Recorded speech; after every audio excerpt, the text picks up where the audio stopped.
Stop. Don't scroll further. What you are about to learn will shock you to the core.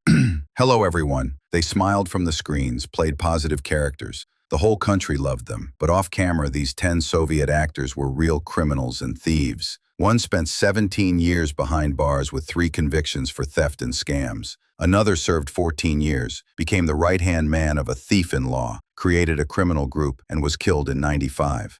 And a third stole all the leather from all the theater seats, sold it to a shoemaker, and got 2 years in a labor camp. This is not fiction. These are the real stories of actual Soviet actors you know and love. From petty theft to organized crime, from a year in jail to 17 years behind bars. And the last story is the harshest and most criminal of all 10. Watch until the end to learn the truth about the double life of Soviet stars. Spartak Mishulin. Let's start with the actor loved by all Soviet children. Spartak Mishulin, the man who voiced Carlson in the legendary cartoon. His voice was known to every child in the Soviet Union. Millions of children adored him. Carlson, who lives on the roof, a kind, cheerful, beloved character. But few knew that the man who gave voice to this hero was himself a thief and served time in prison. This happened in 1941, when Spartak Mishulin was only 15 years old. He was involved in theater, staging his amateur plays, passionate about art, but he lacked props for one production, specifically light bulbs. He had no money to buy them, so he decided to simply steal them. He went into a building, unscrewed all the light bulbs he could find, and took them away. But that wasn't all. During the same period, he needed the book History of the Revolution to write his own work. The book was scarce, it was impossible to buy, and he stole it from the library. He was caught for both thefts. In court, Spartak Mishulin tried to explain that he stole everything for his art, for creation, that it wasn't out of greed. But the court did not take his artistic motives into account. Theft is theft. He was sentenced to 1.5 years in prison for theft in the name of art. 1.5 years in prison at age 15, and this wasn't the only time. He was jailed twice in the 40s. Long before his nationwide fame, Spartak Mishulin served his time, was released, and only then became a great actor in the voice of Carlson. Stole light bulbs for a play, 1.5 years in prison. But these are childish pranks. The real trouble starts next. Boris Yurchenko. Boris Yurchenko, the actor who starred in the cult war film The Living and the Dead and dozens of other movies. But before fame, he had a very different life. In his youth, Boris Yurchenko was sent to prison for hooliganism with elements of robbery. It was a classic Soviet-era story. He drank heavily with friends, got very drunk. In that state, an argument started with a man. The argument turned into a fight, and Boris Yurchenko beat the man severely, so badly that witnesses called the police. He was restrained right at the crime scene and sent to Butyrka, the famous Moscow prison. He served a year there, working in the kitchen service. A year in Butyrka for getting drunk and beating a man. After his release, Boris Yurchenko returned to cinema almost immediately, got married, and starred in dozens of films, becoming a respected actor. None of the viewers knew that he had Butyrka and a conviction for assault behind him. Beat a man in a drunken fight, a year in Butyrka. Vasily Likshin. But the next stories are more serious. Vasily Likshin, a young actor who played Lavrik in the film Bastards, Svolochi. The film is about incarcerated teenagers who were trained for sabotage operations during the war.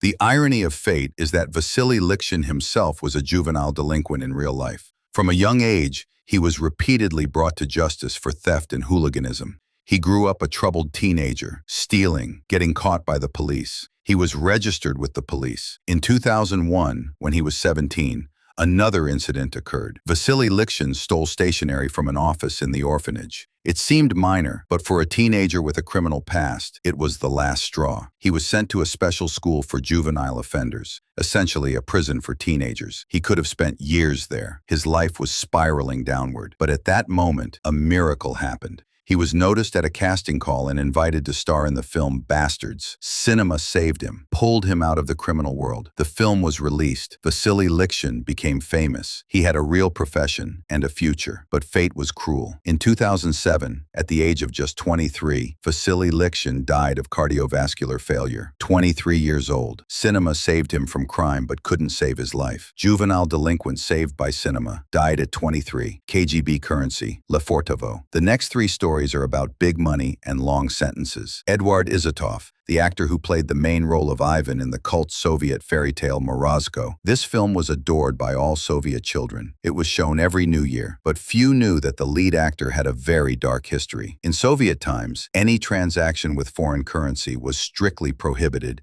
and punishable by a prison sentence. But Eduard Izotov urgently needed money. He was building a dacha, country house, and lacked the funds to finish it. He needed a large sum quickly, so he and his wife decided on a crime. They engaged in currency operations, exchanging dollars for rubles with a profit. This was illegal and very dangerous. They were tracked down and detained right during the currency operation, caught red-handed. In the USSR, the minimum sentence for currency operations was 3 years in prison, and Eduard Izotov and his wife both received this sentence. Both went to jail. 3 years in prison for wanting to finish building a dacha. They served their time and were released. But for Eduard Izotov, it was not without consequences. After his release, he suffered 5 strokes, one after the other. 5. His health was completely destroyed. He lost his memory, could not function normally. Eduard Izotov spent the last years of his life in a psychiatric clinic. Ivan from Morozko ended his life in a mental hospital after prison for currency speculation.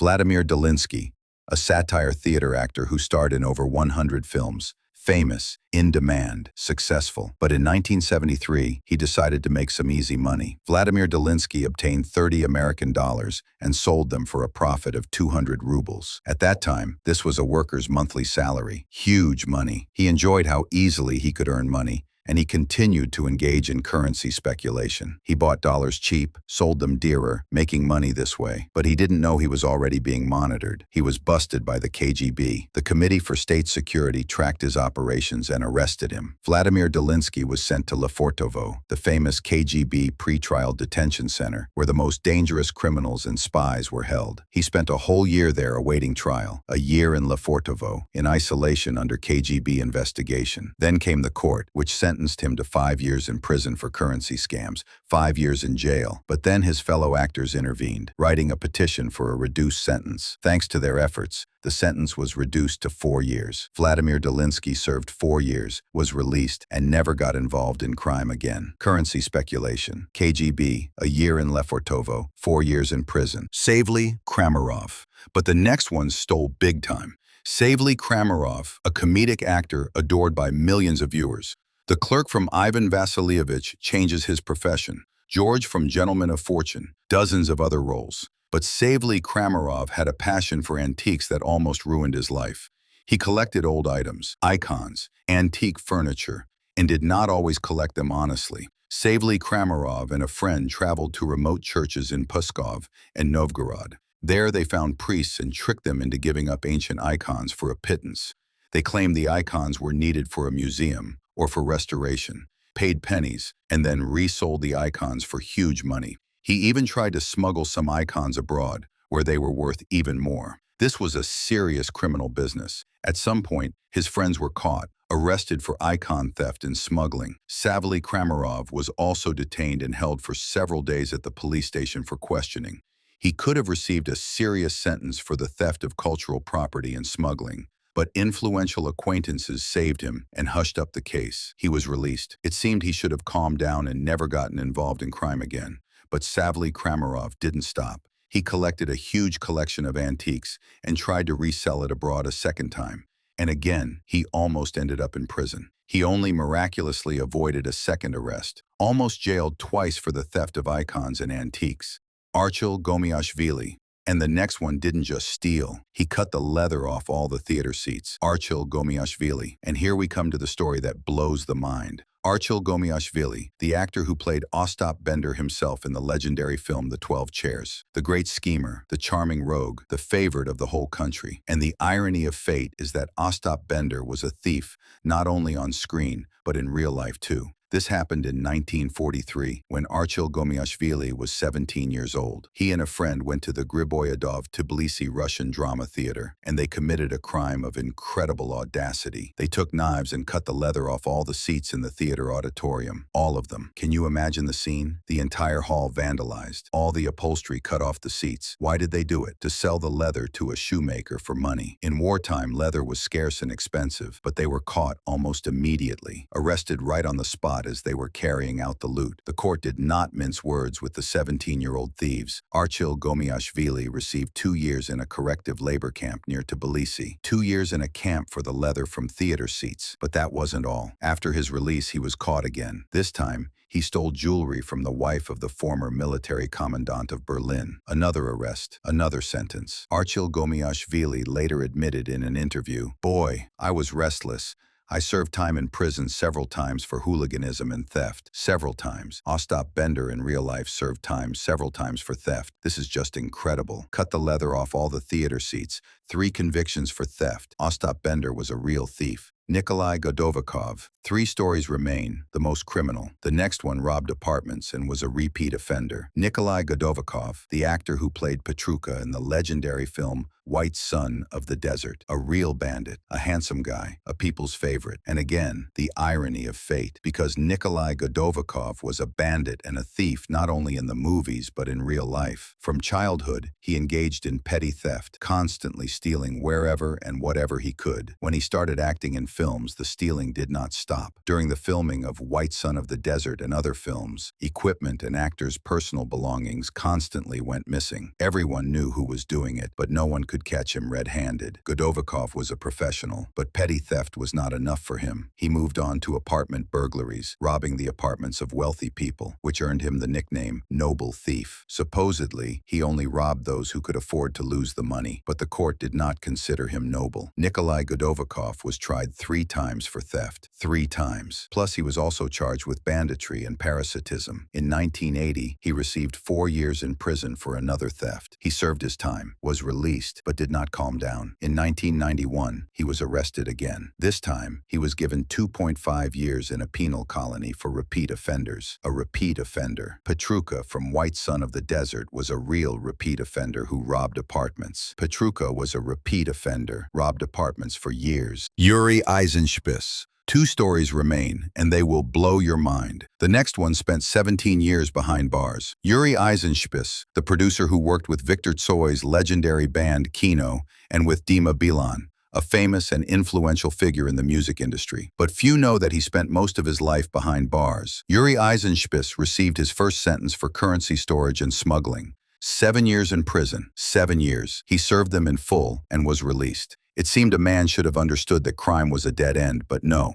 Almost immediately after his release, he got involved in scams again, this time with counterfeit dollars. And again, arrest, again court, again prison. His second sentence. And after his second release, there was a third attempt. Yuri Eisenspitz engaged in black market dealing of imported clothing. He was arrested again and spent 1.5 years in a pretrial detention center awaiting court. But then perestroika began, and he was released without receiving a third full sentence. In total, Yuri Eisenspitz spent 17 years behind bars for theft and scams. 17 years. And after that, he became a producer. 17 years behind bars. 3 arrests. Sergei Shevkunenko. And the last story, the harshest and most criminal. This actor became the right-hand man of a thief-in-law and was murdered. Prepare yourself. Sergei Shevkunenko, the actor who played Mitya Polyakov as a child in the cult Soviet film The Dirk. A good boy on screen, but his fate turned out terribly in real life. The first arrest occurred in 1978. Sergei Shevkunenko committed burglary of a buffet at Mosfilm. He was looking for a snack after drinking and decided to break into the buffet. He was caught. 4 years in prison for theft at Mosfilm. In 1982, immediately after his release, a new arrest. Apartment theft plus possession of prohibited substances.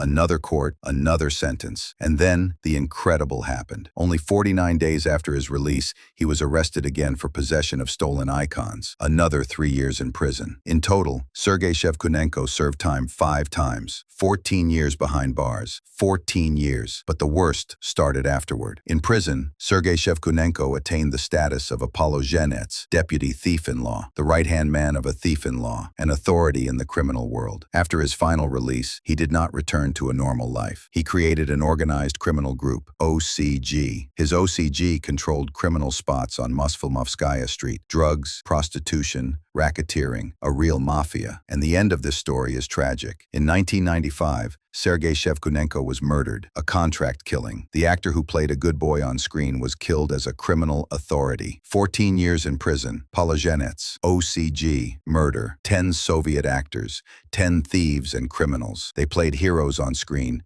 but in life, they were thieves and bandits. Write the number 1 in the comments if you are shocked by these stories, the number 2 if you think they deserved the punishment, and the number 3 if you think the times were such that they survived as best they could. Like this video if it opened your eyes to the double life of Soviet stars. Subscribe to find out more shocking stories about Soviet actors that were hidden from you for decades.